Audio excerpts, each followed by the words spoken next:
दुनिया की सबसे बड़ी नियामत है यह जमीन और आसमान, चांद और सूरज और सितारे। कोई इस नियामत का मुकाबला नहीं कर सकते। यह रब्बे कायनात का मुकद्दस और अजीम कलाम है और क्यों न हो कि जबकि इसका उतारने वाला अमीन, जिसका जरिया उतारा गया वह भी अमीन, जिस मकाम पर नाजिल हुआ वह भी अमीन। जो हजरात खड़े हैं कृपया करके वो बैठ जाए। पीछे वाले को तकलीफ हो रही देखने में। रात में नाजिल हुआ वह हजार रातों से बेहतर है। मतलब मजाद कुरान करीम वो अजीम बरकत और सादत है जो रूह खुदाबंदी है, मादन हयात और सच में जिंदगी।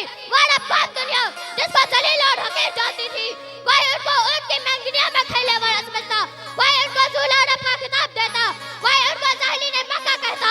लेकिन जब कुरान आया तो जिनका नाम झूला अरब था सब अकराम हो गया।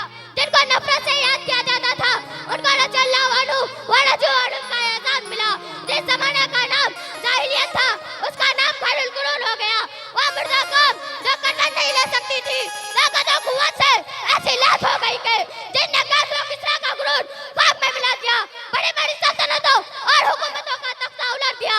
मतलब हज़रत कुरान आया तो ज़माना मकाम में जिंदगी आई, कुरान आया तो अदम मसावत का पैगाम आया, कुरान आया तो सारी कायनात को नूर मिला, कुरान आया तो अपना अमान और सलामती आई, कुरान आया तो अहकाम मिले, शरीयत मिली, कुरान आया तो दम तोड़ती इंसानियत को हुकूक मिले, कुरान आया तो शराफत और इज्जत मिली, कुरान आया तो जलालत और गुमराही की वादियों में भटकते हुए इंसानों का दर्द और गम मिला। अब मैं इस शेर के साथ अपनी तकरीर को खत्म करता हूँ। किताबों में जो अफजल है उसे कुरान कहते हैं, किताबों में जो अफजल है उसे कुरान कहते हैं, इसे जिसने उतारा उसे रहमान कहते हैं। सजा ले अपने सीने में जो इसके 30 पहाड़ों को, सजा ले अपने सीने में जो इसके 30 पहाड़ों को, ज़माने भर में उसको हाफिज़ कुरान कहते हैं।